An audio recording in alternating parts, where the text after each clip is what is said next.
Hello, my dear people, and by people I mean subscriber. I have been shamelessly delaying my latest review for you, my people, for my efforts have been undermined by my laziness and lack of hard drive space. But I promise you, my people, I will redeem myself with this review of Tropico free. Oh, and all those who have any complaints will get shot. That is all! Welcome to my shamelessly delayed review of Tropico free. As I already stated, my laziness has overcome me for quite a while, and I lacked enough hard drive space to record as much as I had liked. But I have finally broken through it to deliver my review of the newest incarnation of a PC classic, namely Tropico free. Now, where else to start than the campaign? There really is no story to the game, just 15 missions, and they each have their own scenario. Although I do have to say that missions are pretty much worth it to check out just to see how the islands are designed, because in my opinion each one of the Tropico free campaign islands looks beautiful, but I'll get to that later. Most of the missions are get this amount of money, stay in power by this year, or sell as many of these natural resources, or get as much money in your bank account. So there's not a lot of variety considering the fact that the game has a small amount of politics mixed in, but I'll get to what could have been improved in the gameplay section. The game is essentially the same good old Tropico with some improvements that work for the games better. Now first I'll get to the Sandbox mode before I forget. Sandbox mode is still the same, it's still great. You can have your own user generated island with how much resources and how it looks, etc, generated. But thing is, you can now have God mode and you can have endless money. So you can basically build however you like. You also have achievements in the game, but they're an optional thing, but they are fun to get. Most of them are also very easy to get as well. One of the overall major improvements is the fact that you can actually control and customize your Presidente. What does the customization mean? Well, looks essentially, but what would you say about a pirate Presidente? Or perhaps a top hat and monocle Presidente? Well, whatever the case, the Presidente is quite useful and isn't just for show. Your Presidente can visit construction sites and increase speed or military buildings to increase the respect of your soldiers and the service quality of other buildings, as well as production quality. Your Presidente can also fight, but don't worry, you can't lose him. Just respect for him when he strategically retreats. And yes, you did hear right, there's actually, well, somewhat combat in this city building game. The combat is rather strange, as it seems that you can lose a battle at random even though you got more troops. Like for instance, one of the rebels can easily take out 4 or 5 of your men, but it always seems a random factor. Also, the guerrilla style rebels, which they are supposed to be, aren't exactly guerrilla. I can't say that. Since they always seem to wait for your men to arrive before they actually engage in combat. So where you place your guard towers has no real strategic impact.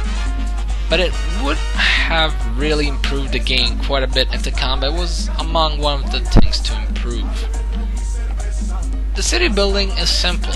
You got roads, but in order for your people to get cars, you need garages. You'll very soon find out that you have to choose carefully what you want to build first, since you can very quickly lose money. Another gameplay element are the edicts. Edicts essentially affect your population. There's a variety of different edicts ranging from improving food quality for people to the visit of the Pope, which increases religious respect, or industry and tourism boosting edicts. These edicts essentially serve to help the player out, but they aren't free. Politics and tourism play an important role in the game, as well as tourism is important if you don't want an industrial market.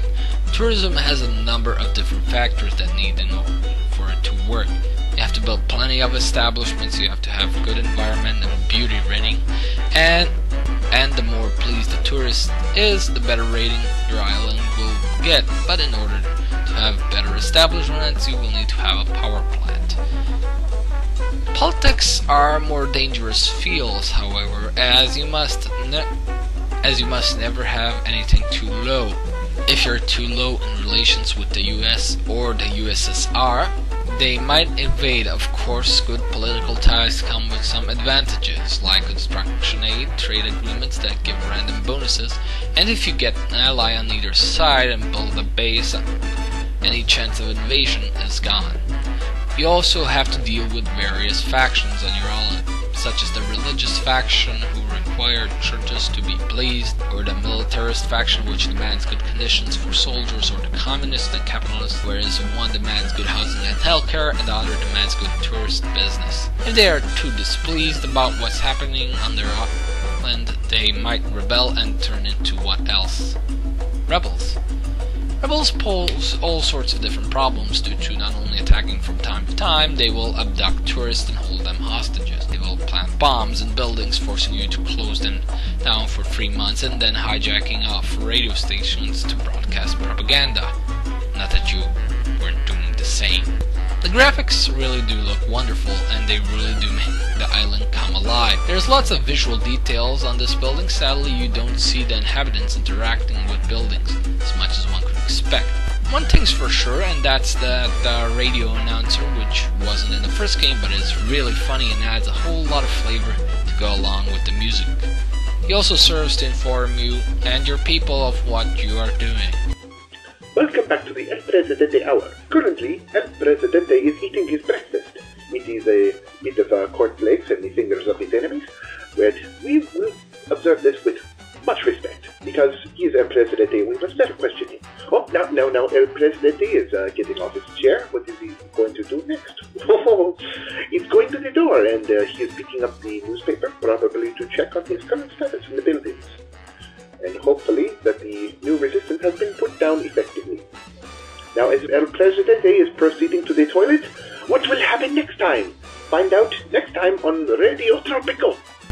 Also, since the game has elections, you can write your very own speech, which will be then broadcasted over the radio, which was a really nice touch in my opinion. You actually have online, if I understand right. You can also go and visit other players' islands, which is rather neat.